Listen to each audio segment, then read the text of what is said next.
JX news Chhattisgarh में आपका स्वागत है। चलिए बढ़ते हैं खबरों की ओर। रोते बिलखते आमरण अनशन पर बैठे बुजुर्ग दंपति। 18 साल से बुजुर्ग परिवार मुआवजा पाने दर दर भटक रहा। तहसीलदार, एसडीएम, कलेक्टर से लेकर वित्त मंत्री तक लगा चुके गुहार, लेकिन सुध किसी ने नहीं ली। और अब चिलचिलाती धूप में अपनी लकवा से ग्रसित बूढ़ी पत्नी और पोते को लेकर बैठा आमरण अनशन पर। दरअसल मामला 2018 का बताया जा रहा है। ग्राम संटा निवासी शौकीलाल सिदार की जमीन पीडब्ल्यूडी विभाग ने सड़क चौड़ीकरण में 18 डिसमल जमीन चली गई थी और सड़क बना दिया गया, जिसका मुआवजा पाने के लिए लगातार 2018 से प्रयास कर रहे कई बार अधिकारियों के दफ्तरे के चक्कर काट चुका। कई बार अधिकारियों के दफ्तरों के चक्कर काट थक चुका बुजुर्ग अब मजबूत होकर कह रहा है, मर जाऊंगा लेकिन अब नहीं उठूंगा। साथ में गांधी जी की तस्वीर और भागवत गीता रखकर कलेक्टर दफ्तर आने वाली सड़क पर आमरण अनशन और भूख हड़ताल पर बैठे हैं। रोते हुए कहा कि मेरा उम्र 75 साल है, मेरी पत्नी की उम्र 65 साल, मजबूर हूँ, क्या करूँ। बुजुर्ग पत्नी को घर में छोड़ नहीं सकता क्योंकि हमारा कोई नहीं है। पोता है जो अभी छोटा है, पत्नी को लकवा मार गया है, ठीक से हाथ पैर नहीं चलते, घर में छोड़ा कोई देख रेख करने वाला नहीं है, इसलिए दोनों आकर बैठे हैं। इतने साल साथ रहे और अब बैठे बैठे साथ ही मरेंगे। रोते बिलखते शासन प्रशासन से गुहार लगा रहे। अब देखना होगा कि सोई प्रशासन कब तक जागती है और बुजुर्ग दंपति को उनका हक कब तक मिलता है। वहीं जब मीडिया की टीम ने कलेक्टर को अवगत कराया तो निकलते समय अनशन पर बैठे बुजुर्ग दंपति से मुलाकात कर उन्हें 1 सप्ताह का आश्वासन दिया और संबंधित अधिकारियों को निर्देश दिया। क्या कुछ मुद्दे लेकर आप कलेक्टर दफ्तर के सामने अनशन पे बैठे हैं? मेरा वो जमीन पीडब्ल्यूडी चौड़ीकरण सड़क में वो मिट्टी डाल के पक्का रोड बना दिया गया है, जिसके लिए मैं 2018 में तहसीलदार बरमकेला को आवेदन किया, जिसका डिमार्केशन 18 से लेकर के 22 में हुआ और 22 मई में मेरे को उसका रिपोर्ट मिला। फिर मैं 22 मई में रिपोर्ट मिलने के बाद डिमार्केशन रिपोर्ट का फिर वकील के माध्यम से आवेदन बनाया, जिसका उसी मई में मैं एसडीओ सारंगढ़ के पास जमा किया। उन्होंने जमा कर तो रख लिए, बाकी 23 से 24 आ गया मई, तब तक कुछ नहीं हुआ है। और मई 24 में मैं उनसे निवेदन किया प्रत्यक्ष रूप से खड़े होकर के, तो बोले कि तुम्हारा आवेदन गुम गया है। कौन बोला आवेदन गुम गया करके? वहाँ के कार्यालय के बाबू। कौन सा कार्यालय? एसडीएम कार्यालय सारंगढ़ के। तो पुनः मैं वकील को पकड़ा और आवेदन बनाया और फिर जमा किया 2024 में।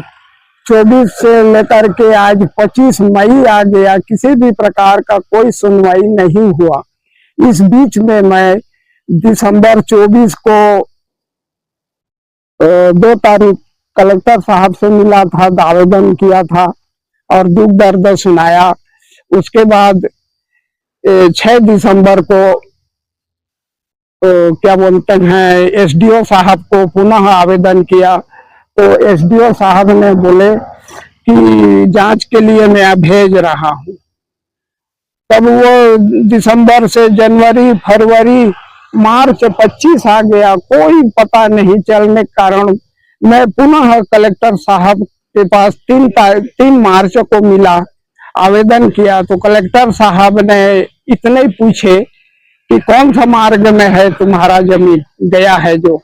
तो मैं बोला बरमकेला से सरिया जो मुख्य मार्ग बना है उसी में ग्राम संडा का हूँ, वहीं पर मेरा टिकरा रोड में किनारे में है, उसी में एक तरफा ठेकेदार ने मिट्टी डाल करके चौड़ीकरण का काम पूरा करवा दिया है।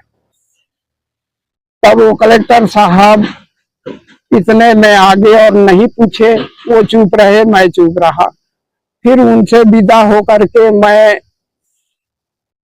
एसडीएम साहब के चक्कर काटा, तो 3 को नहीं मिले, 4 नहीं मिले, 5 नहीं मिले, 6 को नहीं मिले, साथ नहीं अनशन के लिए मिले। आवेदन कब किया यहाँ कलेक्ट्रेट परिसर में? कलेक्ट्रेट के बाद में अनशन के लिए कितना दिन हो गया लगभग आप आवेदन? ये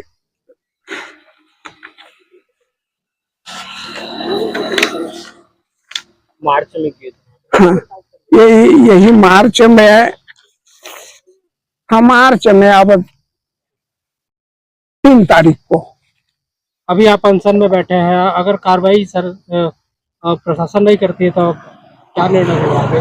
मेरा निर्णय यही है, और मेरा तो आगे पीछे कोई करने धरने वाले हैं नहीं, और हैं बच्चे तो मेरे पोता पोती लोग छोटे छोटे हैं जो किसी भी प्रकार का कोई कार्य नहीं कर सकते, इसलिए मेरे को और मेरे पत्नी को दोनों को ही इस कार्य को पूरा करने के लिए, मांग पूरा करवाने के लिए कलेक्टर साहब के परिसर के जस्ट बाहर में मैं बैठा हुआ हूँ।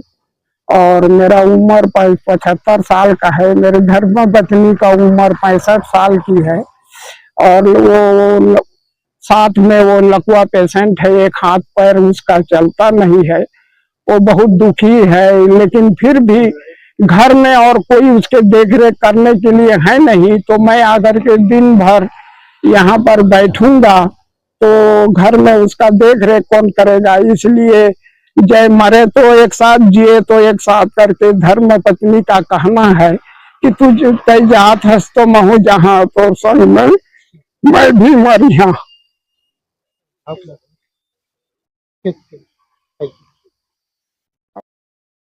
सर, एक 75 वर्षीय बुजुर्ग महिला और पुरुष अवसर पर बैठे हुए हैं, उनकी जमीन सड़क में गई। सर, क्या कुछ जानकारी सर? आज उन लोग कलेक्टर जनरल में मेरे पास आए थे और उनका कहना था कि भाई 7 साल पहले आपका उनका जमीन जो है सड़क बनाने में गया हुआ है, उसको मुआवजा नहीं मिला है। तो उस संबंध में मैंने आपका ज्वाइंट कलेक्टर मार्बल साहब को उसको जो जांच करने के लिए दिया है, और उसमें उसको मुआवजा क्यों नहीं मिला है, जांच के बाद में क्या वस्तुस्थिति आता है उसको